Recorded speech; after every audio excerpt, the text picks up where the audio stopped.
Now I'm your favorite rock boy, black boy, school of hard knock boy, 360 degree, man I'm such a hot boy, D-boy, B-boy, you're 313 boy, no decoy, soldier of fortune, I seek and destroy, deploy, street noise that move your feet boy, nobody iller than boy, from Hanoi to Illinois, endless noise, power to pump up through your bins boys, the envoy, I keep this moving like this a convoy. See I'm the truth, it's apparent and I flare it, I dare you to stare, because I'll set my truck arrogant.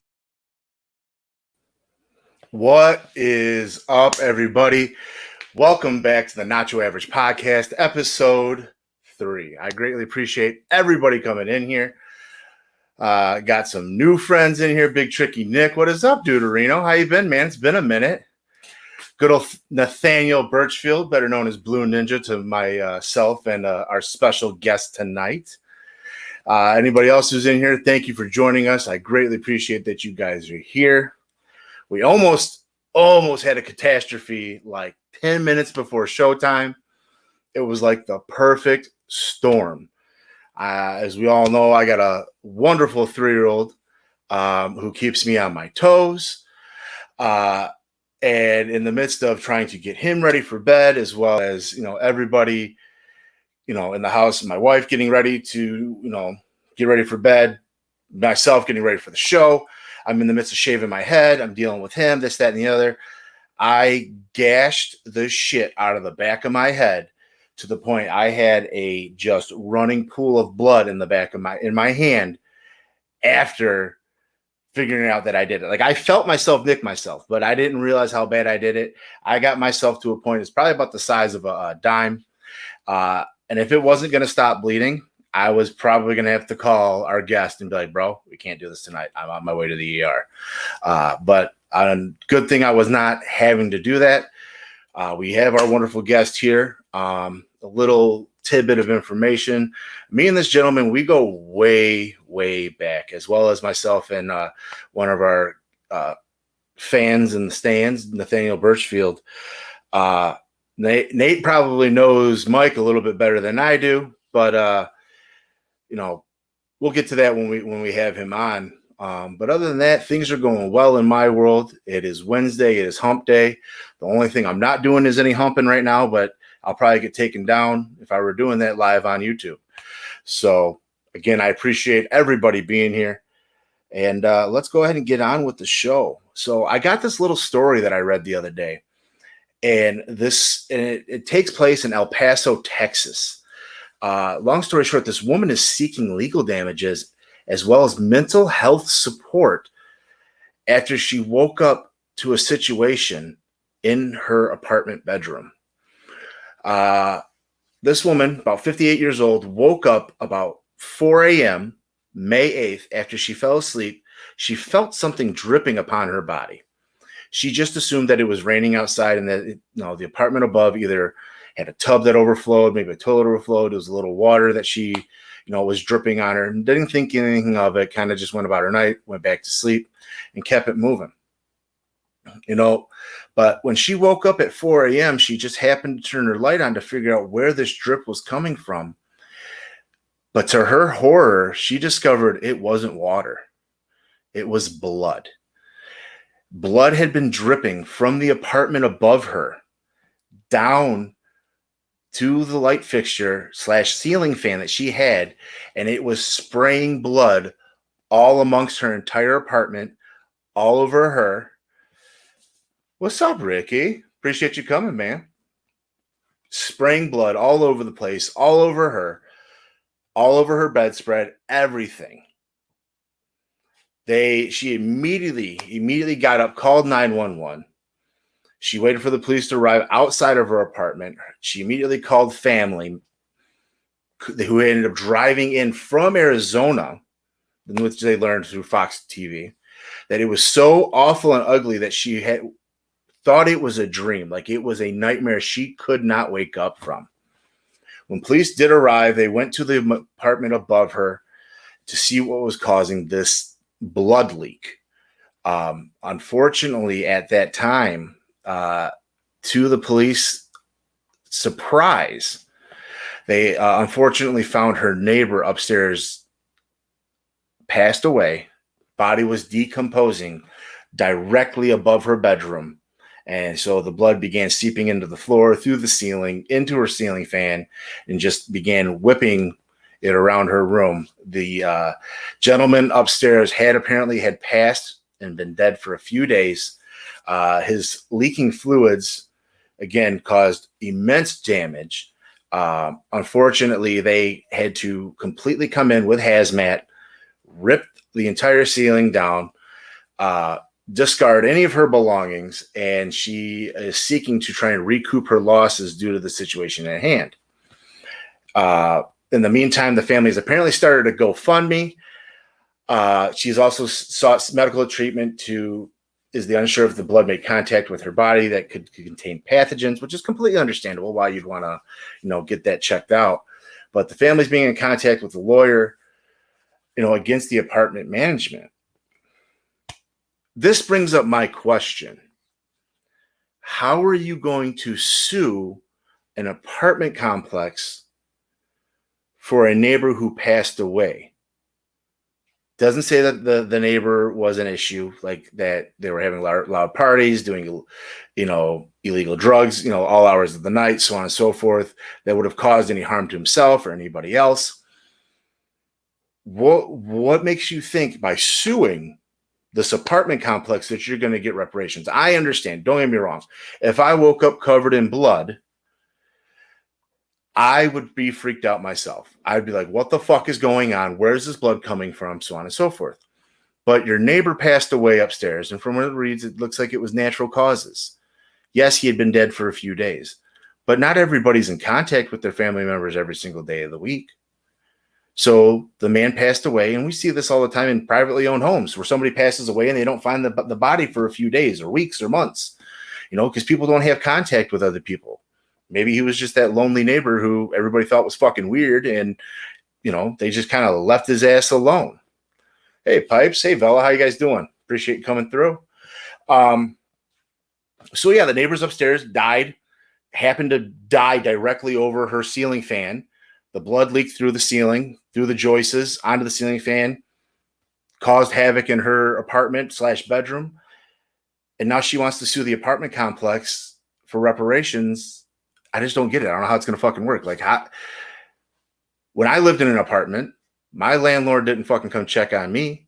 And again, he was only gone for 7 days. It's not like he was gone for over a month and didn't pay his fucking rent.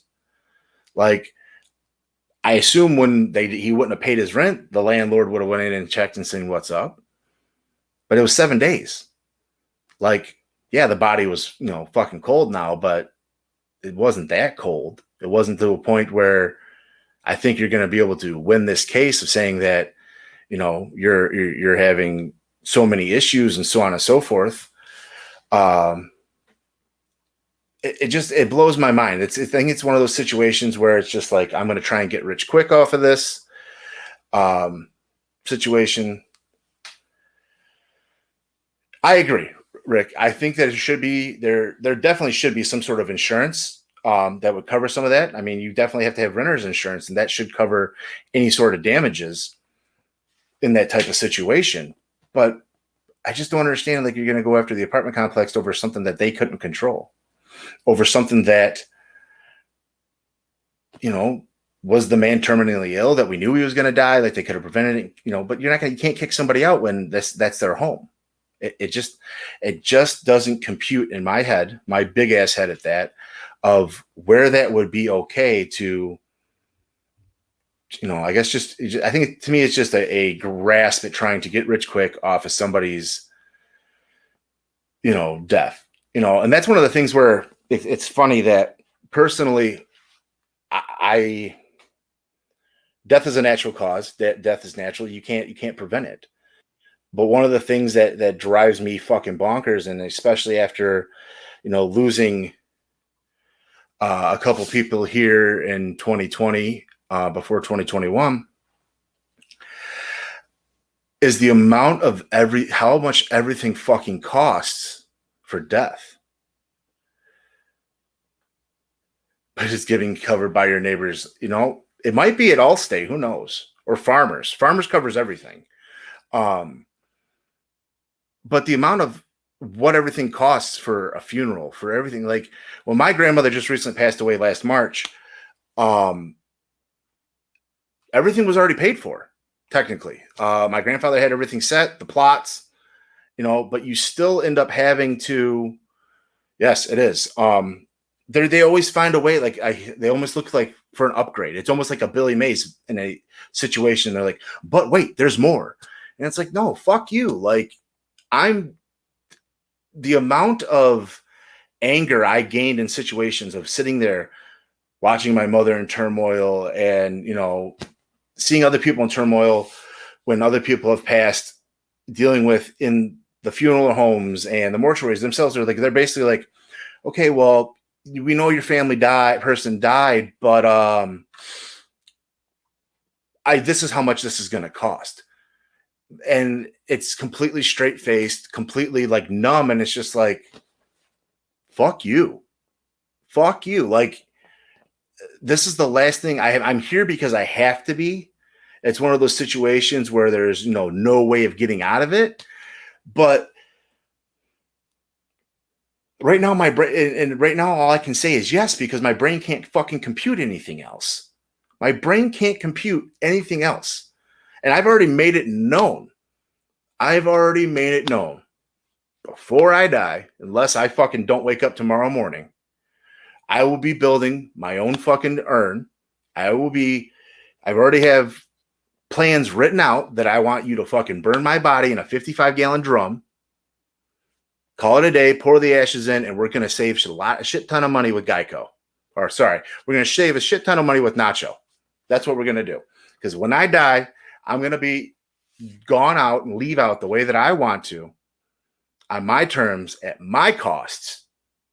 Not going to pad somebody else's, fucking pockets over some shit because, you had somebody die. I know you're upset, but I need $5,000 to pay for X, Y, and Z. I need this much to pay for this, this, and this, and this. No, dude, no. I don't want people in my family going through that with me. I don't want my kids having to think about that shit. Keep me in a box on the fucking fireplace. We'll call it a day. You can pass me around. You can, if you have my kids start, smoking weed, cool. Just like in the movie How High, roll me up, smoke me, call it a day. Maybe I'll come back and hang out with you.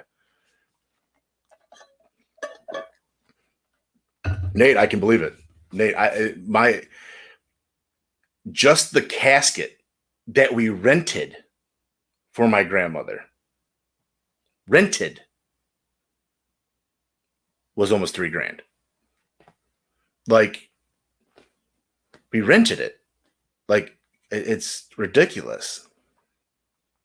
Feel the same way, but some people want to spend the money to put their loved one on display. Funeral homes is a business, and I get that. I completely get that. I mean, yes, and there's definitely got to be options, but my option is I'm going to go out the way I want to go out, and we're going to have I just want you to have a fucking rager after I'm gone. Let's do some fucking keg stands in my honor. Let's have fucking, for the few people out here, let's have a Kappa Sig party. We know what that is. We get a couple packs of socks, which are better known as kegs, and we drain them dry. And then we go get some more when those are dry. And then the cops end up getting called, and somebody almost gets arrested, or somebody does get arrested. And then we play wiffle ball in the side yard. And just trust me, it's complete havoc, but it's the best time of your life. Myself, our guest tonight, Nathaniel Birchfield, and the audience, we all know what that's about. And we'll get into that in a little bit. But yeah, it's just unfortunate. I'm sorry that this happened to this woman. I understand that. Quite a few of those. I can understand the trauma that she's gone through. I guess, it would be demoralizing. It'd be crazy. I can't imagine waking up being covered in blood and not knowing where the shit is coming from. But I don't think you're going to win this lawsuit against your apartment complex. You have a better chance of moving and finding somewhere else to live before you're going to win that that lawsuit. And I think it's absolutely fucking bonkers that you think it's going to happen. So, but neither here nor there. That's my thoughts on that. So I hope what's everybody been up to this week? You guys doing anything fun and exciting? I know probably Ricky, Mr. Basic Rick here is, installing and uninstalling, cutting people's cable, ripping their wires out when they least expected. I know you're not doing that stuff. How's business going for you, Tricky Nick?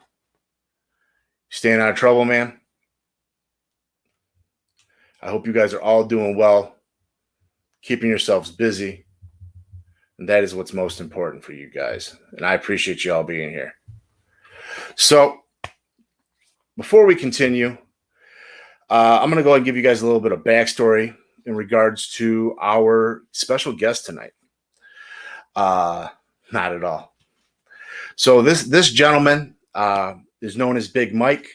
For many, many years, I myself called him Tiny. I remember freshman year of college, walking into my first dormitory bathroom. So it's a shared bathroom, few shower stalls, couple toilets, couple urinals, and I walk in, and mind you, I'm fucking baby faced. I'm a bigger guy, and I walk in and I see this guy basically butt ass naked, just a towel around his fucking waist, shaving his fucking head with a goatee that probably hangs down to his fucking nipples, and it's fucking dog dick red. I'm looking at this guy, and I'm like, who the fuck is this 40-year-old dude doing in this freshman hallway of my dorm, let alone in the bathroom, butt booty ass naked? Like, what's about to fucking happen? My butthole starts puckering. I kind of walk backwards out the bathroom, but I'm like, I got to shit. So maybe that's why my asshole's puckering. So I kind of walk in, give him a head nod, and go do my business. And he goes back to his room. Lo and behold, that is our guest, Big Mike. Over the years, we would become friends. We would actually become coworkers, then become fraternity brothers. I can remember numerous times where we would throw a party at our fraternity house, and Big Mike would end up having to be restrained by either numerous people or me because somebody's tried to start shit with him because he's the big guy in the house. So it's one of those situations where, oh, you're big, you're not going to do anything. So they'll start, basically poke the fucking bear until the bear wants to rip his fucking face off. But we both graduated with our degrees. Mike has gone on to some fancy farming things, and he's now the lead singer of his band, Pickaxe Preacher. So with no further ado, I'm going to go ahead and bring Mike in, and let's welcome him to the show. What is up, Big Mike? What's up? What's up, man? Doing all right? Staying out of trouble? Yeah, I'm doing good, man. So Just a little bit. That little bit. There you go. Hey, as long as you're comfortable, I'm comfortable. And that's what means the most to me. So, what's going on? What's new? What are you up to these days? Where are you living? And I'm living in northern Michigan around Ludington area. All right, and, nice. I've been up here for about 3 years now. Me and the lady got doing the homestead thing. So we got chickens, gardens, 100-year-old farmhouse remodeling, and it's a work in progress. So you like a heavy metal version of Chip and Joanna Gaines, or is that how that's working? Yeah, I'm like a hippie heavy metal guy. There you go. That works. Well, that's great. I'm glad that's going well for you. So oh, there's your boy Ninja. Your pledge brother, Blue Ninja, right there. 7 deadly sins, man. There you go. Yeah, so 5 more of us got the whole gang back together. There you go. So Pickaxe Preacher. So how did it start? How did you guys come to be? What is it? Because I know you were a part of a different band before then. Is that correct? Yeah. It's pickaxe preacher, just being in the scene. You do one band, and then you meet a bunch of other guys in bands, and then you're doing the second band, and you meet more guys who are more dedicated as you go along. And then as this band, came together, it seems like all of our individual bands at the time were falling apart, and we wanted to keep playing music. So we're like, hey, you play guitar, I sing. Hey, you play drums. Let's start making music because we want to keep doing this. And that's how the pickaxe pretty much got started. So basically, you It just was took, pretty easy. I mean, this people I met through the scene, and my band broke up, and I'm like, hey, I'm not done. I want to keep jamming. And I got hit up by Mike Hopper, my current guitar player, who's one of the last original members in the band right now. Okay. And we just keep wanting to do it, so we keep doing it. So I'm going to go ahead and bring up, this is your current lineup right now, and I know this is you with a much more majestic beard up front. Yeah. Who's the gentleman in the back? That's Wolf. That's our bass player. And Okay. then Mike Hopper, the guitar player, who's more up front in the picture. Okay. And then our drummer, he's the guy in the back with the long hair there. All right. That That's he Austin. loves blast beats. Apparently, he loves blast beats. Nice. He does love his blast beats. Nice. So now I know you said you have an upcoming album. Is that correct? We just released an album in February of 2020. Okay. We had a lot of plans for that record. We were going to do some small tours and a lot of one-off shows we had planned. And, like everything else, everything got canceled for 2020. So we're slowly getting back out there again, kind of getting our feet wet with some shows. I think we're kind of still going to push that record because we didn't get really to promote it the way we wanted to. Mm-hmm. So we're working. We got some new stuff we're working on, but we're still pushing the record we came out in 2020. Nice. And that is this one here, correct? Extinction Theory? Yeah, Extinction Theory. That's the latest record we did. Now, where did you find, or who came up with the idea for this cover art? Because it is very eye-catching and super intricate. Like, I had, like, when I was sitting here and I was setting things up for tonight, and I sat there and I looked at that artwork, I'm like, that's some pretty deep shit, man. Like, who came up with that? I came up with the concept because I like the lyrics. So usually, like the album art will reflect the lyrics a lot of the time. So I had the idea. I didn't make that. Radiant Vicious out in Indonesia, actually. He does a lot of heavy metal art. He's a great heavy metal artist. Works with a lot of big names too. He did that for us. We contacted him. He's done some previous merch designs for us in the past. And I said, finally, let's get this guy to do an album cover for us because he seems to be really nailing it for us with the artwork we have in mind. And I contacted him and meet him, some back and forth. There's always like 1,000 edits, but he eventually nailed it, and he did an excellent job on it. That's awesome. Just before we continue, I want to go ahead and give you guys information. If you guys want to go ahead and follow the band Pickaxe Preacher on Instagram, here's their handle, as well as if you want to follow them on Twitter. It's a little bit different. Instead of the E in the pickaxe, there is an underscore, because I'm assuming some asshole went and got your name just before you guys tried to set up your Twitter. I had it. I actually had that name, but I fucking forgot the password, and I could never log into the previous name. So I had to remake a new one, and that's what I did. Damn. So I own both, but I couldn't get in the other one. Nah, so should have. I just made a new one. Hey, well, I don't blame you, man. Well, Nate says he needs some merch. Well, Nate, if that's the case, Mike had me put his merch store link in the description under the video. So at the end of the show, or even during the show, if you go and scroll down the description of the show, their merch store through thebigcartel.com is available. You can click the link. I know you have t-shirts. Is there anything else that's there, Mike? T-shirts and I think the new CD is there. You can buy the physical copy of the new CD. You could also stream the new CD on all the social platforms: Spotify, Amazon, iTunes.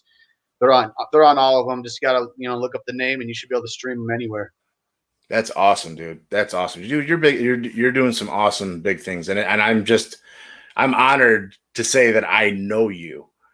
Like I know a lead singer of a fucking heavy metal band that's got some dope ass artwork. Like it's crazy to see where we came from. Again, like years and years ago, you're doing these big things with the band. Yeah, even though you're living that farm life, and every time I fucking turn around, you're on Snapchat chugging a fucking dozen raw eggs at a time, which I've done eggs, and I remember when we were doing pledging, and I was fucking with some of the pledges, just cracking eggs and putting them in my mouth and swallowing them. But to do a dozen eggs in one shot, how do you do it? How do you do it? Like I enjoy it. I don't find it that disgusting, to be honest.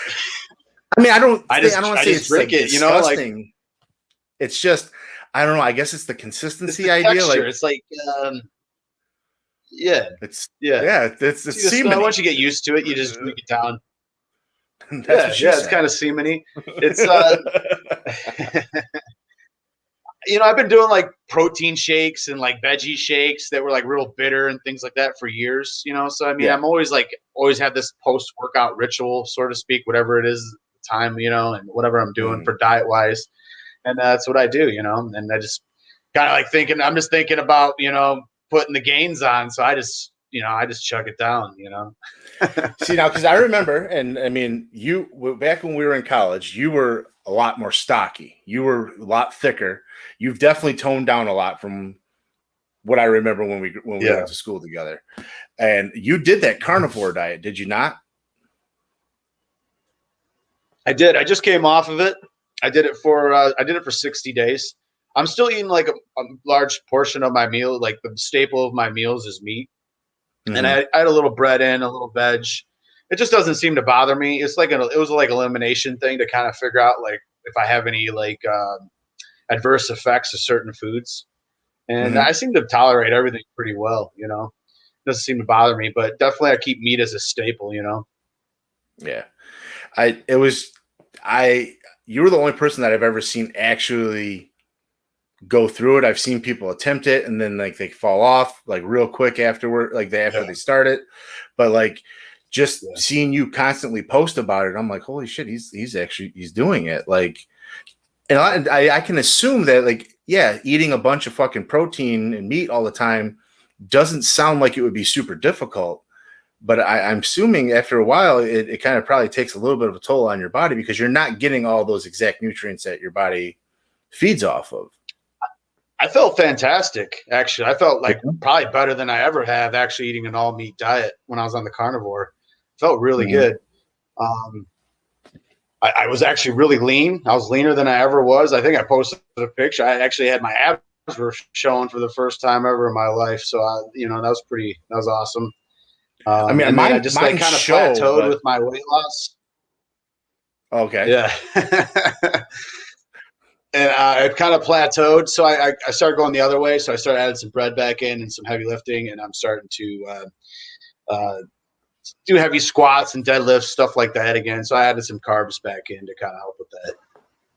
Well, that's awesome, man. I'm glad that all worked out for you. And like seeing from an outsider standpoint, looking in and seeing you accomplish something like that, that's just, and again, it's to me, it's seeing that it's almost like a fad. It's one of those things that you hear about, you see people talk about, but you don't really see it. And like the way you posted about it, it was like, well, holy shit, like he's actually doing it. And then, like I said, now literally at least once or twice a week, you post a small ass video, you chugging a dozen raw eggs. And I'm just like, and I can't help but just sit there and stare at it. Like it's almost like a car wreck. And I'm like, I'm waiting for you to gag. No offense. I'm just sitting, waiting for you to look and just them all come back up.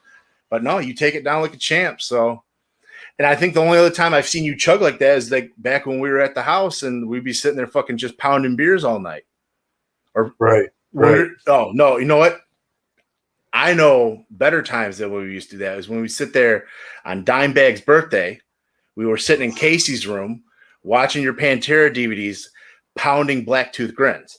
That's shit that we were just getting fucked up on. Those are some good times, man.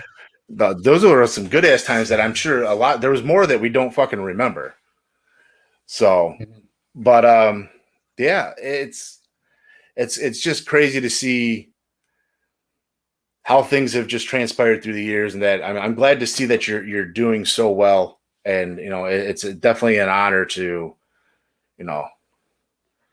What's up, Q? How you doing, man? Appreciate you coming through, brother. Yeah, appreciate you having me on, man. Just one foot in front of the other every day, man. That's all it is, dude. Just keep trying to move forward, man. Keep moving the envelope. Keep working harder. Keep trying harder, and just not giving up, man. That's all it takes. It's the truth. It's like Joe Dirt said. You got to keep on keeping on. That's right, man. That's right. You can't do anything else.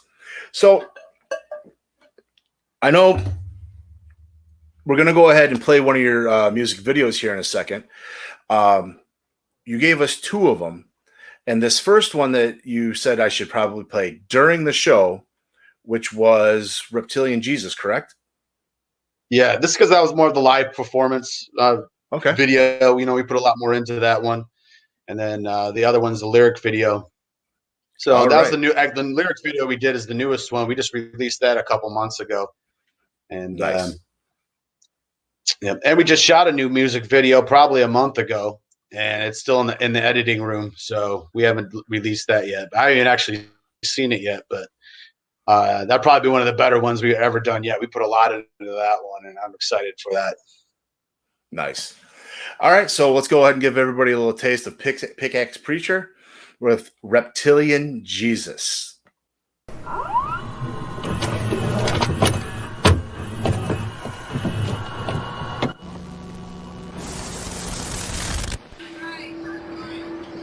Hurry, my children, hurry.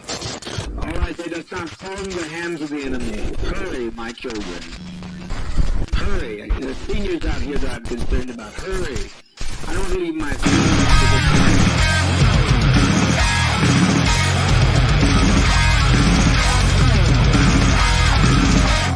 Central Bank and the winter solstice sky.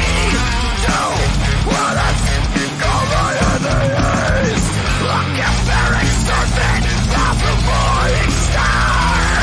As prophecy unfolds, a caravan in Bethlehem shelters the eye of a full red eye.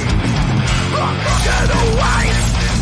Sacrifice for the master will in our brains. We show a choice. The shell is cracked. Our fever and blood.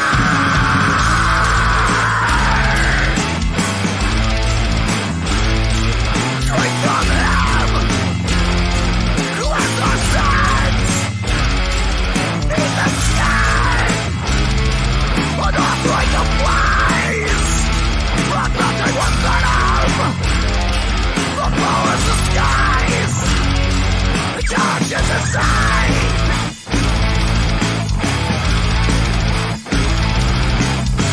Ilias Reptilius Jesus.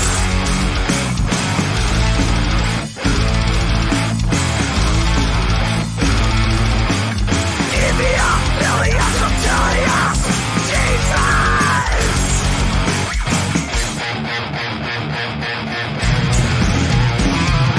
Resurrecting the dead with his cold-blooded tide. From this pure lizard, walk to the sea of Galilee.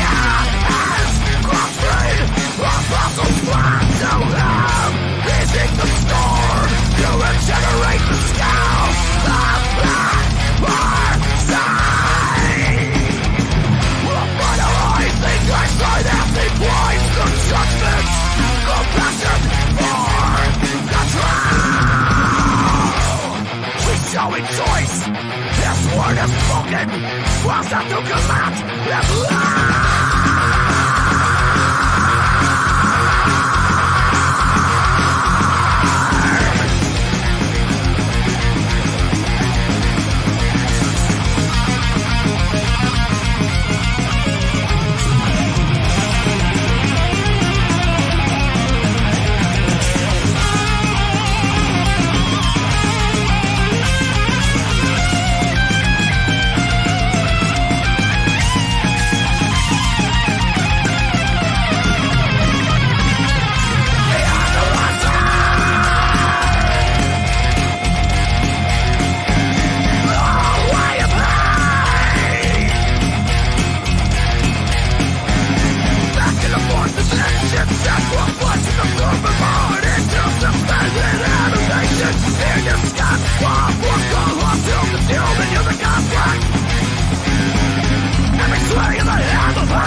That's what death is, sleep.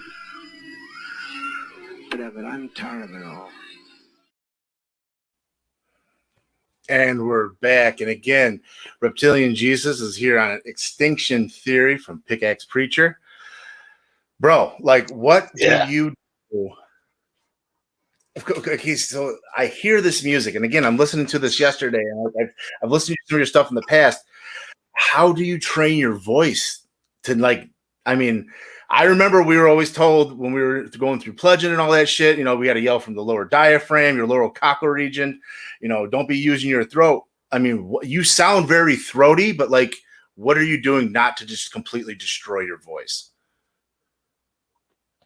You gotta eat more pussy. You know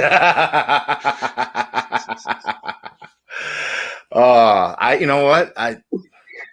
I don't know what do you do now without that flavor saver hanging off your fucking chin, man? I mean, I guess that's the case. You don't have the flavor saver, so you have to eat more.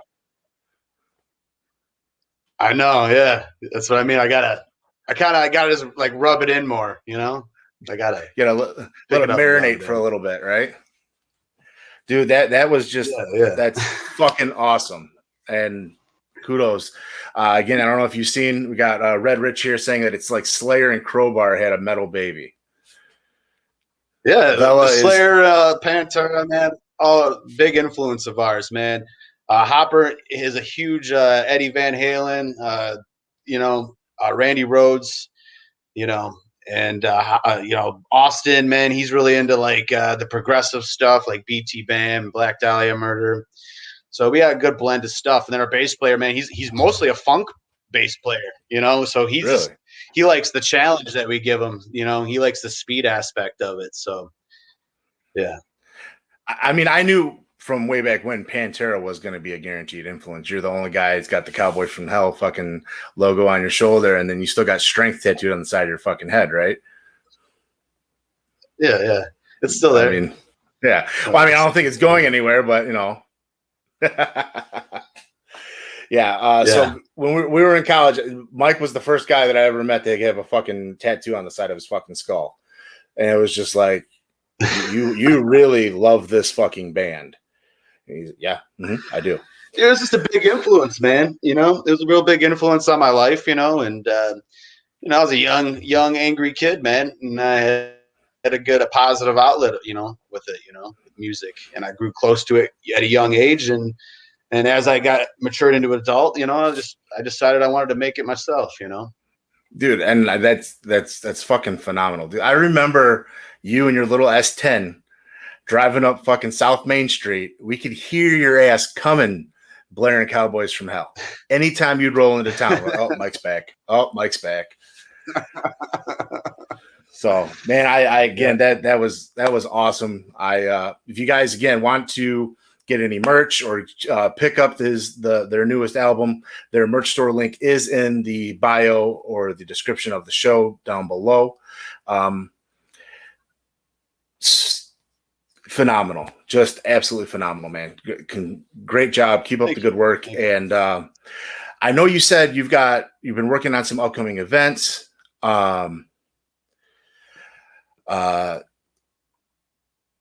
You said, where is it? We have an upcoming event coming up here in Warren. That's my neck of the woods, actually. Yep. It's the Summer Sessions Volume 2 at the Hot Rock Bar and Grill. It's an outdoor venue. I see you're going to be with a couple other bands here. Yeah. It's a mixed group. It's they got some rappers on there. They asked us if we would be down to play with, like, you know, rappers and hip hop artists. I said, fuck yeah, you know, wouldn't it be our first time, you know? So we were all about it. Awesome. That's awesome. So if you guys want to come out, if you happen to be in the Metro Detroit area, Warren is not that far from me. It's a little hike for Mike, but I mean, I'm sure we'll end up meeting up and having a beer or two. That's awesome. I'm glad. If you got any other information or any other shows upcoming, let me know so I can, you know, promote them during the show. Anything I can do to help you, you know, make you guys get bigger, I'm all for it. But appreciate it. The creme de la creme, the big thing that I have you here for is Mike was always known I mean, so long story short, if you go back a little bit, our fraternity was always known for throwing the biggest parties on campus. But Mike, Big Mike, was known for throwing the biggest parties in Monroe County, Michigan. I always heard them as folklore. Mike would tell us stories of these parties that he would throw. And it's like, yeah, okay. Mm-hmm, yeah, sure, bro. Mm-hmm, yeah, okay. But then guys didn't believe me. I'm not gonna lie. It was one of those situations. Just like, bro, you're fucking blowing smoke up my ass. Like, you're not having these giant ass parties. Like, there's no way. It just doesn't compute in your head. But long story short, I graduated in 2008. I think you did in 2008 as well. Yeah, 2008. Yeah, so we walked together. So about I didn't 6 walk, years after. though. I didn't walk. Oh, you didn't?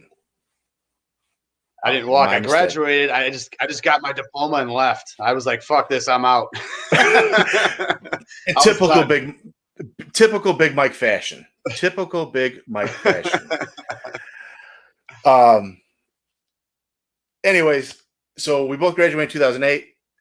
Kind of lost touch. You know, it's going to happen. We all go on with our lives. You know, Mike goes on, does his thing. I go on, do my thing. And then lo and behold, literally one morning I wake up, it's 2014, and I'm watching the local news here in Detroit. And I flip it on, and there's the news reporters are interviewing some guy at his front door, and some bald guy. And I'm looking, and I'm like, holy fuck, I know that guy. I'm like, there's only like one person I've ever met in my entire life that has the word strength tattooed on the side of their fucking head. And like, this is him. And of course, yeah, it was Mike. Mike's getting interviewed for an incident that took place. And so I kind of look at the bottom and read what this incident was, and come to find out, Mike had thrown a Halloween party. And this was one of those extravagant parties that Mike always talked about, but that nobody fucking believed. That there was upwards, from where I am reading, anywhere between 600 to 800 people were at. And I'm just like, what? And unfortunately, and you know, an extreme unfortunate situation took place where there was a party goer that was at Mike's party that was abducted from his party. And at this point, they're basically interviewing Mike because it's like he's a key suspect. And then in the back of my head, I'm sitting here like, what the fuck did Mike do? Like, Mike would do some fucked up shit. Mike would fuck some people up, but he wouldn't fuck somebody up or do some fucked up shit like this. And it just didn't compute in my head. So things went on, and we'll go ahead and get into the story a little bit. I'm going to go ahead and I want to show you guys the little preview intro that Dateline did on this situation that took place at Mike's home / it's your mother's farmland, correct? Your mom's home? Yeah. Yep. So I'm going to go ahead and show you guys this little preview from Dateline NBC of a incident that took place. And when we come back, we'll deep dive into it. We'll give you a little bit more information, and we'll get the story from Big Mike of what was going through his head when all this shit went down. In a quiet rural township, as October chilled into autumn, two young women prepared for the social event of the season, Halloween. It's going to be great. There's going to be so many people. Becky Brinson and her friend Chelsea Bruck just loved dressing up for Halloween. We're both going to be Batman villains. Chelsea would be the essence of evil, Batman's nemesis, Poison Ivy. And this wasn't going to be just any Halloween party. Everyone knew Big Mike has the biggest Halloween party. They tingled with excitement and blended into the wild bacchanalian scene inside. The revelers poured in. 600, 700 people. Who knew? Did they imagine, even for a moment, that later, much later, true evil would find them here on this sleepy country road? If only, they imagined. If only.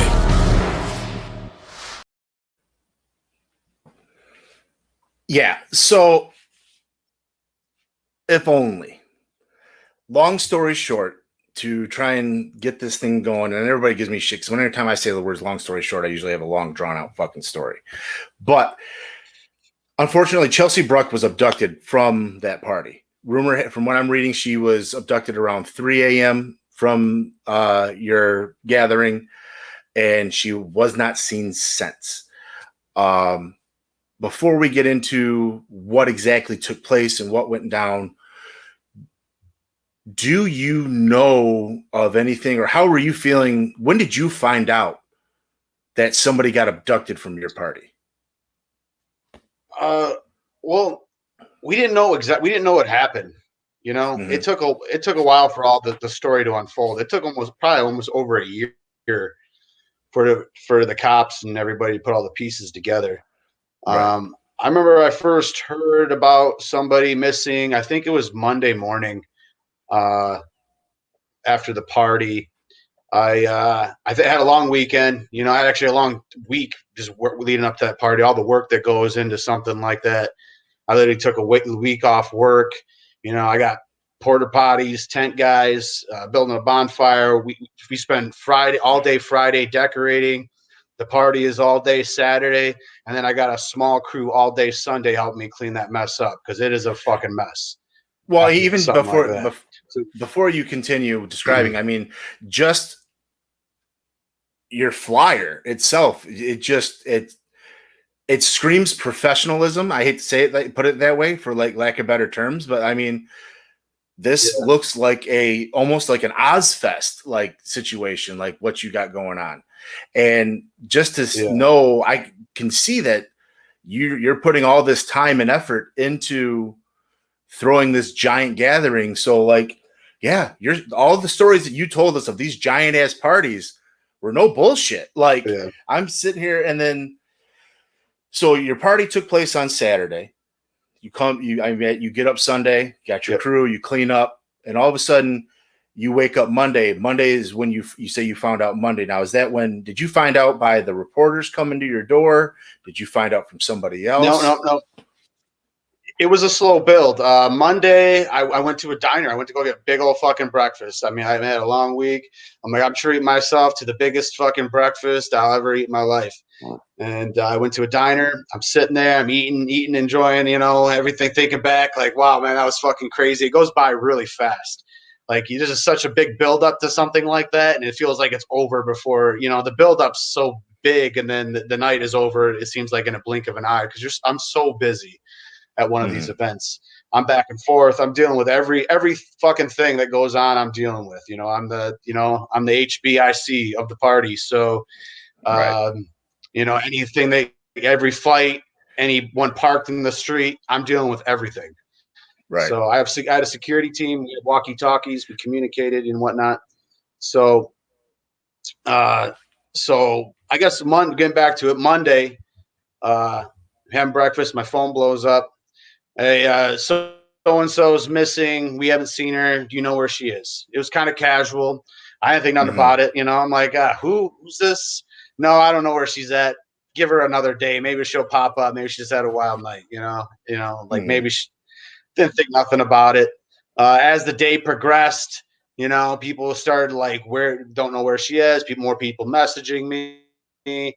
And then by the afternoon, they were going, we don't know where she is. Her parents don't know where she is. They're contacting me.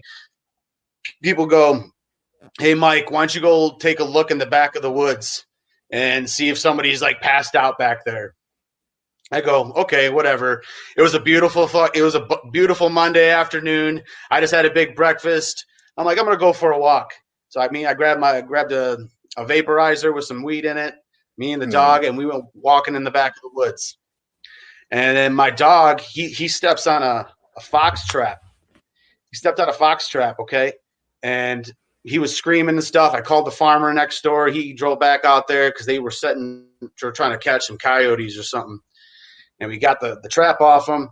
And I walked my dog back up. And by the time I got back up to my yard, Chelsea's parents and her sisters are standing in my yard, walking around my yard. And I walk up from being in the woods, and I got blood all over my pants.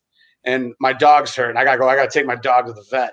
I don't know what happened. I went looking for her back there, you know, and it just didn't look good. I'm coming back from the woods with blood on my pants from my dog, you know.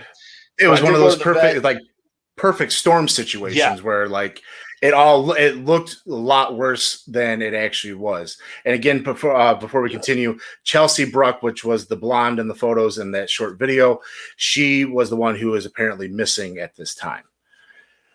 Yeah. But go ahead, Mike. So I take the dog to the vet.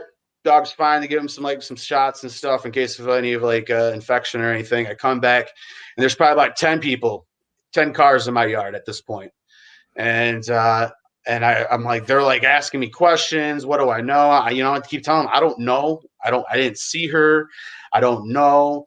I went walking back in the woods. I didn't see anything, So they asked if we can walk back around through there. They went and wanted to knock on neighbors' doors, and we went walking back there. So we went walking, and then they didn't know what was going on. The mother was very upset. She had some choice words for me, which is fine. I took it on the chin, and I told her everything I knew. And then they called the police. The police showed up. And that was the first time I talked to the cops, and they just kind of got like a generic report for me because she was over the age of 21. She was an adult. They don't go looking right away. They give it 72 hours, whatnot before they actually put in a missing person report. And then that's when. And then so nothing that went. So by the time like Tuesday, they're looking through the fields.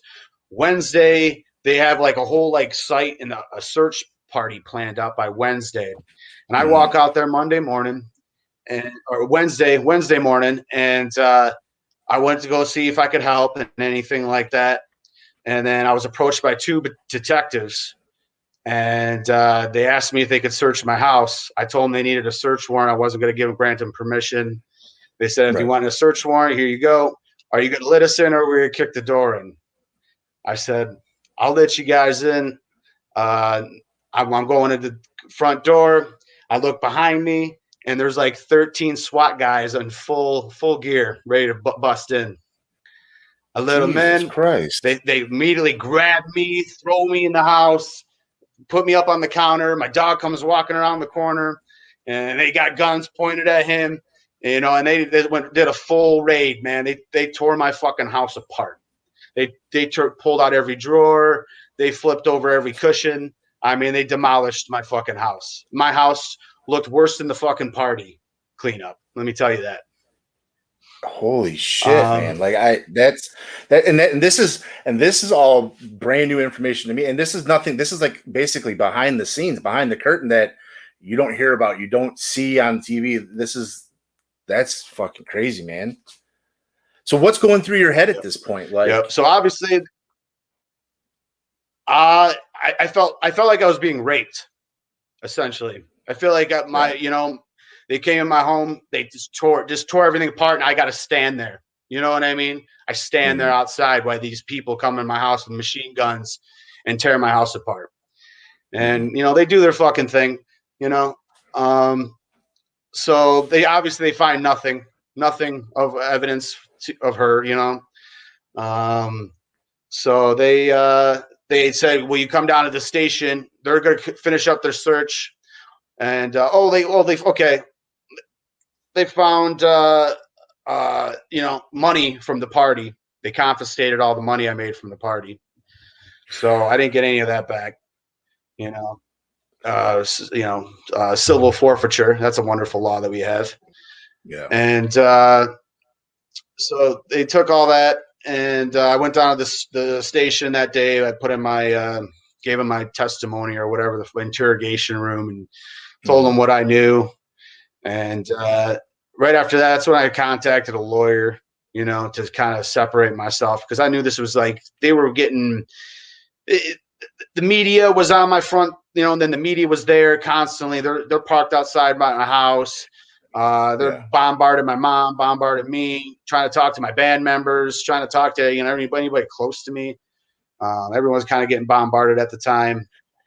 Well, I mean, you at I that felt time, like, right now, with everything, with you being that, I mean, this happened at your party. I mean, it naturally, it's unfortunate, but you got the short end of the stick. You're automatically under the magnifying glass, and basically, they're trying to find the weakest link in the chain. You know what I mean? And because they think you're that main prize that they're after. So, right. Yeah, I mean, it looks good. You know, I look like I'm a good poster boy for a bad guy. You know, I'm in a heavy metal band. I did this hot, crazy fucking party. Little they know it was super organized and everything I did was well thought out. You know, and they just, you know, they want to paint me as the bad guy for a little while there, and I took it. Whatever, paint me as the bad guy. And you just, you know, you figure it out, man. You just go through it, and you know, it was a crazy time in my life. I'll tell you that, man. It was a crazy time, man. I didn't know, you know, people were just, man, random people were just be in my yard, you know, the whole time. You just didn't have any privacy. It was wild. It was wild, man. And just not to mention the internet blew up on me. Everybody across the United States that got a whiff of that story was messaging me on Facebook and you know, bombarding me. Crazy, you know. I the messages I got, the friend requests I got, it was insane. I ended up just stepping away from social media altogether. I just I didn't pay attention to it. I stepped away. Luckily, I had a lot of people who knew me, you know, and been to my parties over the years and were regular attendees, and a lot of people stuck up for me. Those people, you know, they spoke up for me, that, you know, they were defending me. They were in those comment sections and they were all defending me, which was pretty awesome, you know. I mean, I can, Mike, don't get me wrong. You're a big, tough guy. You got that exterior. Like you said, they painted you to be the bad guy. You have a very easy look to promote as a bad figure or a villain in this situation. But I know you from a personal standpoint. I know that shit ate at you. I know that shit fucking hurt, because that's not the type of person you are. And for somebody to automatically portray you in that light without even allowing you to say, pretty much without really anybody knowing your side of the story, I know that hurt, that pissed you off. Yeah. Yeah, a lot of emotions. You know, there was times where I cried. There was times where I was pissed. You know, there's times of uncertainty. You know, there's a lot of drinking that went on. I got drunk. I got pretty hammered drunk leading a few days up after that, man. I didn't know what to do. A lot of people wanted to take me out. Like, man, you're going through some shit. Let me take you out. Drinks on me. And I took advantage. Well, I mean, shit, so, I wouldn't, I don't blame you at all. Now, did you know Chelsea personally at all, or was she just happened to be a party goer? Met her once or twice? Yeah, she was just a goer. She was a friend of a friend, you know, kind of thing. And I met her briefly, you know. I think there was even a couple pictures that we took together, but it was like group photo. And I think those are like the first few times I ever met her. You know what I mean? She even came to 2 previous parties. We had the first record release party, the first record we released. And then I had a summer birthday party at my house that summer where she attended. And then she came to the Halloween party ultimately, and that's where she went up missing. You know, so she was been to 2 previous parties before that party. You know, and I met, like I said, I met her briefly, but it was always in a group setting. How you doing? Thanks for coming. You know, and I went on with my day. You know, right. And you know, that was it. You know, so that's how I knew her. You know, just like, you know, met her. You know, I met her once or twice. Basically an acquaintance, a friend of a friend situation. Now, with everything that had been going on, and like you said, you were in the limelight, you were under the magnifying glass. You know, the system kind of, you know, flipped your world upside down. When did you feel it start to like lighten up, or like start to stray away from you being the center of attention in this situation? When they had a face to put to it, when they figured out Daniel Clay was the person responsible, that's when the heat came up off of me. Oh, that whole year, even after that, because I think it was a year. I think it was over a year and a half almost until they found Chelsea's body, I and it think was they completely said it by was like almost accident. They were doing search. it was the following April. Yeah, April, it I was like a believe, year and a wasn't half, it? wasn't it? Mm-hmm. Something along those lines. I want to say year and a half. Yeah, I can't Mm-hmm. remember. The really craziest thing I remember, we were doing our DVD release party. We're at Motor City Nightmares. It's a horror Mm-hmm. movie convention, and we were showing one of our DVD release, and we're showing it on the big screen there, along with Okay. other like independent horror films and stuff like that. And we were right there during the premiere of our DVD. We get news that they found Chelsea's body, which was crazy to us. It was crazy. That's and So what that when I seen how that all went down, they initially there was a company doing some work over where apparently they found her body. Didn't they initially find her costume, correct? Because she was dressed as Poison Ivy that night, correct? yeah, yeah. I think they found her costume at some abandoned like chemical factory in Flat Rock or something like that. Okay. And then they found her body like in the woods in like a shallow grave. So yeah, I heard yeah, that from what I read that her body was found under a bunch of like logs and leaves and a bunch of shit that was kind of just thrown on top of her body. It's yeah. crazy. It was a shallow grave. So now at this point, so they find her body, and I know how much longer after that was it that Daniel Clay came forward, because I know he He didn't come eventually ended forward. up. They found DNA on her. They got the body, so they found DNA, and then the DNA linked to I think Daniel Clay. He linked to him. I think that's how that he got caught. Well, he got. I know they And picked they him up on questioned some him. other stuff. They initially picked him up on some other things. Yeah, it was like and then child support shit. Yep, that's exactly what it was. They picked him up on some child support stuff, He- and they got the swab, and then they matched it to her costume that you said that they found in Flat Rock. And eventually, at that point, he admitted to apparently what he claimed had happened before they went through the trial was that they were both at your party. They left. They went to go have consensual sex. While during having consensual sex, Chelsea said that she wanted to be choked. He then, using his hand, choked her while having sex for approximately 20 to 30 seconds, at which point she stopped breathing. He freaked out, and then he said he drove around for about 45 minutes in hopes that she would come back to. She never did, so he took her to the woods and left her, and at which point he threw a bunch of things on her. Because he thought he killed her during the sex. He didn't contact the police. He didn't contact anybody, friends, anybody who may have known her.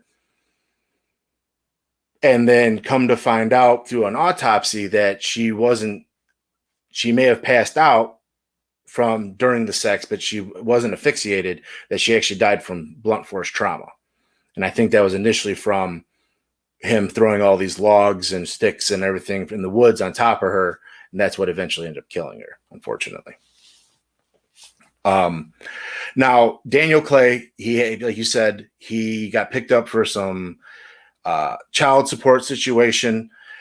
He had apparently a laundry list of a past with run-ins with the law. So this wasn't his first rodeo being in lockup. Now, did you know him at all or personally? Didn't know him either, but I knew people who knew him as well because, small town, Monroe, Newport, people know people, and I knew people who knew him, So it's just one of those things, man. I didn't know him at all either. I never even knew who he was until they caught him. That was the first time I ever heard that name. Yeah. So now, they caught him and after they picked him up any of the people that you knew that knew him, did they say that this was any type of like normal behavior for him, or that he did anything, or, you know, acted in a certain way that this would be like a possible precursor to this? Or, and even with Chelsea, did any of her friends, were any of her friends like leading on that she would? Nothing to this extreme. Maybe just like basic scumbag, you know. I think he got, you know, like, again, child support. I think he had like a couple like weed charges, maybe like a domestic violence charge or something in there. Just petty shit, you know. And he was kind of a scumbag. He lived in the in the trailer parks, and, you know, was just known as like a, you know, dirtbag guy. Couldn't hold a job, you know, just one of them scum fuck. And Gotcha. and that's what he, you know, just, you know, there's nothing like that extreme. I think that's why no one could pinpoint it on him for so long, because they didn't think he would do it, you know. Like, and if you look at him, he's really not that physically imposing. He's kind of like a dweeb, you know. He looks like a sloth, in my opinion. Like, he just looks like a giant lump of clay. Or anything. Yeah. Right. Now, right. Now, between the fact of, like you said, you really didn't feel the relief or the weight come off your shoulders until he was like, they picked him up, or that he, you know, finally was, you know, admitting to, because after they took the DNA test, he admitted that he was involved with her. Now, twice during the entire prolonged situation, from when she went missing to the point of where she was found, and he came forward or admitted to what he had done, there were 2 instances where people apparently had leads, and they ended up being nothing, I know. Was there any point when those came forward where you heard that there was a possible lead in the opposite direction away from you, where you felt a moment of relief, and then come to find out that it was bullshit? Like, how did that make you feel in the situation that basically people were just trying to, what it seemed like from what I've read and I've seen, were just trying to, you know, grasp that reward cash if they could? Well, I mean, I obviously knew from the beginning that I was innocent. So, I cooperated until I thought my cooperation was no longer needed. And I backed off, and it was time to start protecting myself and my interests. You know what I mean? So I gave him everything I knew, and then I walked away from the situation, and to protect my family, my interests, my band's interests, you know, because we started, you know, we were at kind of the point of attack for a while, up until they found Daniel and Clay. And we all knew we were innocent. We all knew we knew what we knew. And we told them what we told them. And we did countless interviews. You know, I just gave them everything I could give them. And we knew we were innocent. And we got to keep going forward. Just because of the shitty thing that happened around us doesn't mean our lives stop. You know, so we just kept moving forward. And even though people were like getting mad at us for like continuing, like we did we kept doing Halloween parties, not at my place. I moved it to a venue. I continued to do the parties because I love Halloween, and that was always something near and dear to me. And I wasn't going to give that up because someone's bad actions. And so we kept doing. We just moved the location. I just knew I couldn't do it at my house anymore. I needed like a venue. So I moved it to a venue. We were doing it and kind of building it from the ground up from there. And same kind of format, you know, we did 2 stages, 10 bands, you know. So we just kept moving forward. And like I said, there was always heat, but like after a while, man, you got to just kind of knuckle through it, man. You got to knuckle through it, you know, even when all the hate's coming down on you. You can't, you know, first you feel really bad, and then you got to say, fuck them, you know, like either people are going to attack me and say I'm this and that, and they don't even fucking know me, and they're on the internet. Well, they don't know me at all. They don't know who I am and what I've done. And, you know, and I just can't listen to those fucking people. No, I completely understand that. It's just, again, like I said, knowing you from a personal standpoint and knowing that you're innocent and not have anything to do with it, but at the same time, you just kind of have this constant like hanging situation over you where, like, I mean, we've seen it happen, you know, where people have gone to jail for shit that they have never done. Like, did it ever play through your head? Like, well, fuck, if they don't actually catch who they did this, like, am I fucked? Like, are they just going to take me to it's because, our fucking judicial system is all about a conviction rate. They don't give a shit. Like, they would have, I hate to say it, even if they couldn't have actually pinpointed exactly who did it, like, they would have tried to find a way to possibly put some sort of charges on you so that they could convict you of something to try and give the victim's family some, reassurance and some justification to the situation, when in all actuality, you ran that ship as tight as it could be. Like, that was one of the things, like, never in a million years are you going to sit there when you're throwing these, extravagant parties or celebrations or whatever you may want to call them, that in the top of your head, I mean, let's be honest, you go to actual giant venues where you go to the Palace, Ford Field, Cobo, even smaller Harpos that, there's no way they can take into account that one person who's going to do some dumb shit that night and that you're going to have absolutely no control over. But at the same time, you just happen to be the whipping post because it was at your party.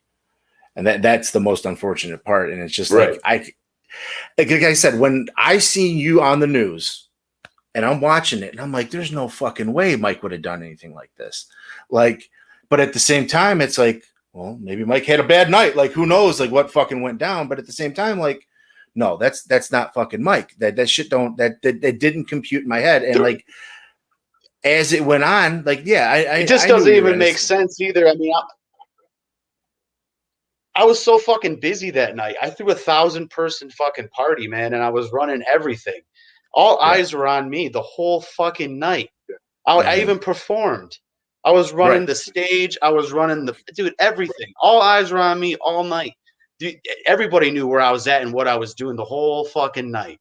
You know what I'm saying? Like, there was no way I had time to fucking abduct some girl and murder her. You know what I mean? Like, there's no way. There's just fucking no way. I didn't even have my first beer until fucking 5 a.m. I was so fucking busy. I didn't even sleep that night. I think I got maybe an hour's sleep before I had to get up and fucking clean. It's absolutely crazy. Yeah.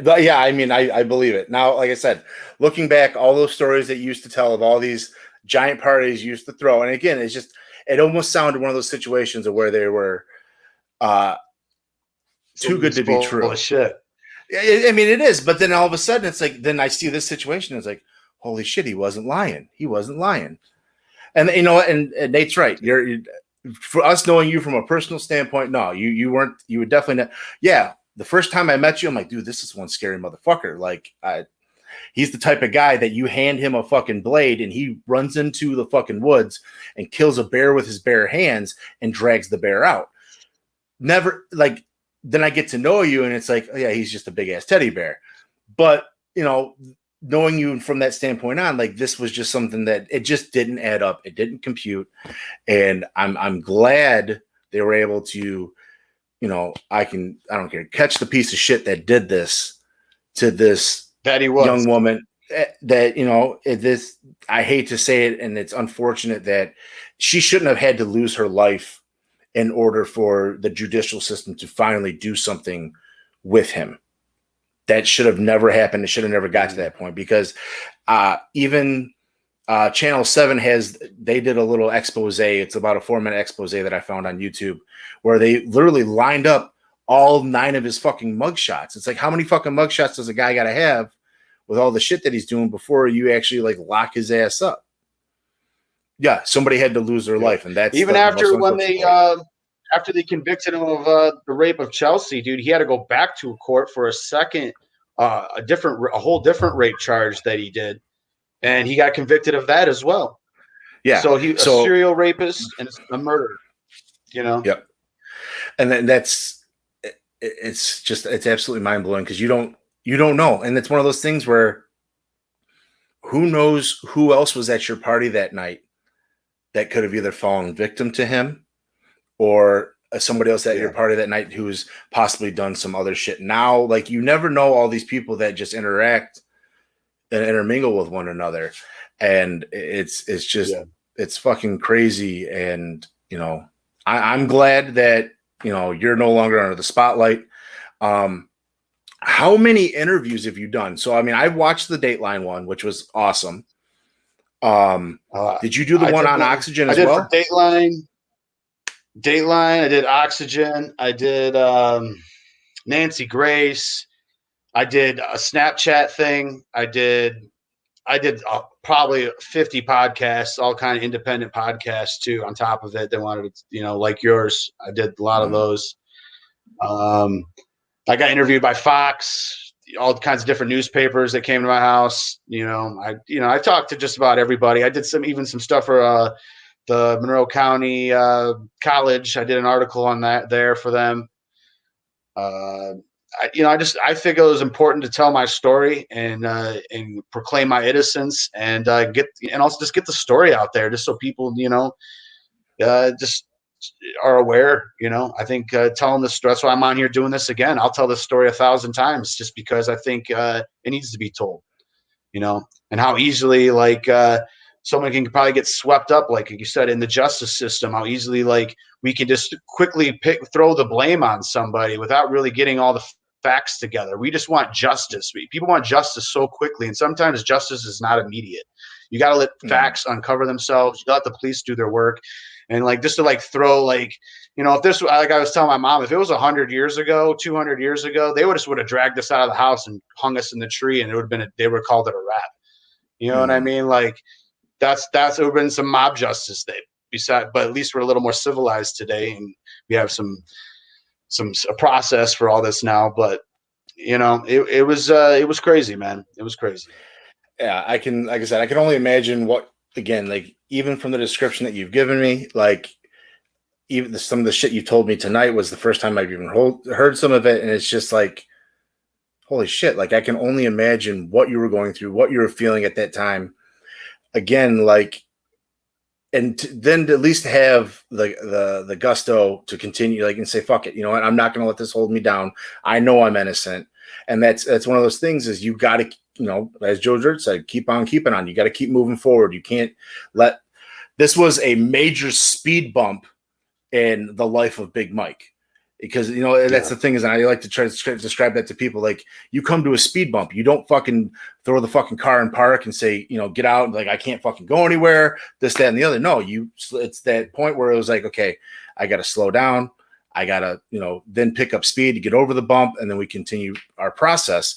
And, unfortunately with that situation of what had happened, how it took place, maybe that was, again, like you said, you started moving it to a private venue, not at your home. It's just one of those things that it was okay, now this is the time this happened. It's unfortunate what had happened. I'm sure you much rather have something much smaller have taken place than that type of situation to possibly be your, I don't want to say wake up call, but you're calling to say, okay, I'm going to take this to a private venue, continue our fun, this, that, and the other. But I'm glad that you were able to keep it moving, keep being who Big Mike is, that's the most beneficial part, and not allow this one situation to ruin your life. In all honesty, out of all these interviews, were there any of them that were trying to I don't want to say bait you or continue to overly paint you as the villain? Nancy Grace. And it was early on. It was before. It was when they were trying to get the word around, and they put me on Nancy Grace. And I was on the phone, and they had, they brought up a picture of me or whatever on the show, and they had me on the phone. And during the commercial break, the producer would get on the phone with me and tell me to use specific words, use the words it was dark, it was scary, it was violent, it was this, it was that. And I'm like, what? It wasn't any of those things. I'm not going to say any of that fucking shit. I'm not saying any of that shit. It was completely safe. I had security. Anybody who got in a fight was out. I had a probably 15-person security team. We all had walkie-talkies. We were on top of everything. Anybody who got in a fight was automatic. Both parties automatically rejected. We took care of everything. And I was working. You know what I mean? I wasn't partying. I was working. And that's what I do. I make sure everyone else is having a good time. My good time is the aftermath and all the fucking thank yous I get, and all the great times, all the stories. That's my thank you. That's my good time when I hear all the stories, And so yeah, man. I had a feeling that you were going to say Nancy Grace. It was organized.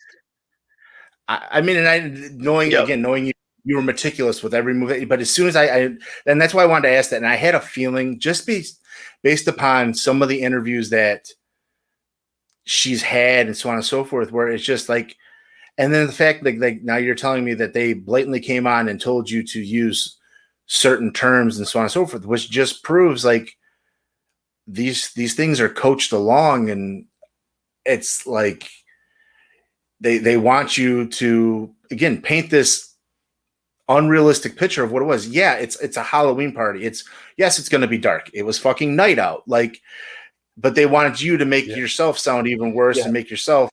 And that's just absolutely wrong. And that's not what, in my eyes, and I'm not a journalist by no means, but that's not what fucking real journalism is. That's fucking tabloid shit. But other than that, obviously, everyone was pretty much straightforward, though, I would say. They were pretty forward with the facts. I think Dateline treated me really well. I did a long interview with them. I did I sat out with Keith Morrison for like 4 hours, and I showed him around the yard. I hung out with him all day. It was just pretty awesome because he's like, kind of a legend in like the whole crime scene thing on Dateline. So it was cool just to hang out with that guy for 4 hours. But, that was, and they were nice. All of them were really respectful, really nice. I would just say Nancy Grace was probably the only like turd in the punch bowl, all the media, like they portrayed it pretty well. Oxygen did some like weird stuff too. They try to, but I think that was just to, spin a good story, but they were still on pretty good on point. But Nancy Grace was, they were the worst. I never had anything done like that with a producer getting on the phone and like telling me to use certain words so I can like beef up their little story they were giving me, I don't know. It's like the facts were there that, I mean, the situation itself was dark enough that this girl was abducted from a party that, I mean, why, to me, and you're almost mind trying you that to she torture wasn't the abducted. family. She went home with this guy. Okay. She wasn't abducted. She went home with this guy. And then they went to have sex, and then that's when shit turned sour. Right. That's why no one's seen her leave. Because I'll tell you this right now. My guitar player's cousin stood at the end of the driveway, and he was fucked up on acid and mushrooms, and he was high-fiving every single car that left my house, wearing a security shirt. High-fived everybody. Didn't see no one. If someone would have drove by screaming and hollering like this guy's stealing me, raping me, he would have heard it. Every single car that left my house was getting a high five. He wouldn't even let him leave. He's like, everyone's got to give me a high five. This guy. That sounds like a typical Big Mike party. Everybody's got to give a high five before they leave. That sounds like a typical Big Mike party. And this was a good friend of mine. That was doing this, and he didn't see anything. You know what I mean? Or someone screaming, leaving my house, nothing like that. So, that's why he left. They left willingly together. They were drunk, and then something happened beyond that. Well, and that's the thing is, and I guess I use the word abduction is because it was used numerous times in everything that you read that she was abducted. Technically at that point of, I guess, past the intercourse piece of where now she was taken somewhere beyond her, mindset of where she had planned to go. At that point was the abduction, even though she went willingly. You know what I mean? They went to go, fucking get their nut off, and that shit happened. It's a super unfortunate situation. It's, I'm glad you're past it. It's in the past. He's where he belongs, rotting in a fucking jail cell. It's unfortunate. I would have given him the chair if I could, but fuck it. I guess. Now, speaking of which, now you bring up the chair because there's not really much more we can talk about this. Did you hear the new situation of what's going on in South Carolina? That people who are on death row have an additional option to choose besides their final meal. They can now choose to either be put into the electric chair or killed by firing squad. They got rid of lethal injection. You got options, I guess. I mean, you get options, but it's just, it's weird that what would you want? Would you want to be put on display and be fucking turned into a fucking toaster strudel? Or do you want to just get blown away by, a a firing squad, and I you get would and say you firing get to pick. squad. It seems like it'd be lights out pretty quick. And at the end of the day, the way from what I remember a firing squad technically works is you've got a set of numerous people, and as they get handed their gun, they don't know which one's actually loaded with the round, and they shoot, and the rest of them are shot with blanks. So I don't know. That's just something crazy. But yeah, I mean, with him being charged with second degree, he automatically got life without parole. And then, like, to say that he was already got picked up on another rape charge, domestic violence charge that he got pulled back for while he was already locked up for the Chelsea Bruck situation. It's like, that's where the justice system failed us, because it should have never got to that point where he had multiple situations and multiple indications going on. So, but Mike, I really greatly appreciate you coming on, man. Thank you for telling us your story. Dude, I want to wish you the best of luck with all of your upcoming endeavors. I want to go ahead and let everybody know they need to go ahead and give you a follow on Instagram here at Pickaxe Preacher, as well as over on Twitter at Pickaxe_Preacher. Remember, guys, the link for their merch store to pick up their newest album is in the description below. So go ahead and scroll down a little bit. You can get there. You can get T-shirts. You can get the new album. You got anything else going on? You can also stream it all over the place. Amazon, Spotify, iTunes, you name it. I'm telling you, we're on all the streaming platforms. So whatever you like to stream your music from, you can find us on there. You just got to type in the name. Beautiful. So yes, guys, Spotify, Apple Music, Amazon Music. I'm sure on Google, you can find their music videos on YouTube. Yep. Go ahead, just go out, show them guys the support. They deserve it. Again, thank you for coming out, Mike. Ninja says it's good to see you. It has definitely been a pleasure to see you. I want to thank you again. Here in a moment, I'm going to take us out and allow everybody to enjoy another one of your guys' songs. Again, the album is Extinction Theory, Pickaxe Preacher. Go ahead and pick it up as soon as possible. Add it to your collection. And we're going to go ahead and close out the show with Rituals of Destruction. So again, Mike, I greatly appreciate you, man. I'm going to go ahead and send you out. Again, if you want to hang out for a minute after the show is over, we can catch up. If not, I wish you the best, and I will hope again to talk to you soon. So, all right. I will thank you, everybody, for go ahead and joining in. This, again, was Nacho Avg Podcast, Episode 3, with my special guest, Big Mike of Pickaxe Preacher. I'm going to go ahead and take us out now with a newer song of Rituals of Destruction. And as always, stay healthy, stay safe, and stay blessed. And stay out of trouble, everybody. Peace.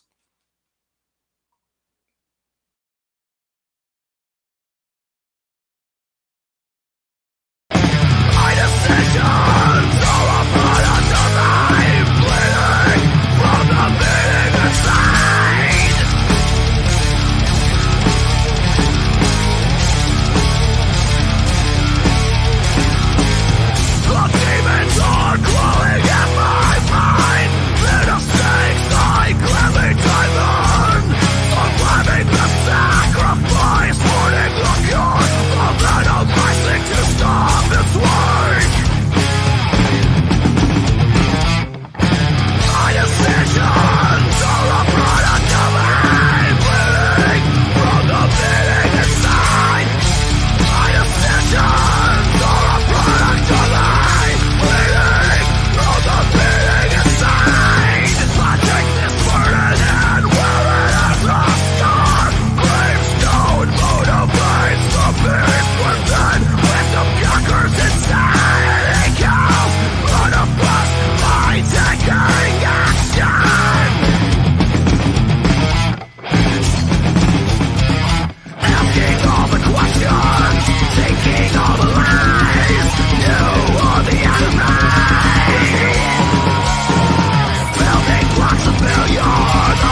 lies and left me in the dust. When I seek an answer, I'm shut by my fears, taking what is mine, devouring my name. The kingdom come, shall be done, revenge shall be mine. Then fold on your head to the point you wish for. Yeah.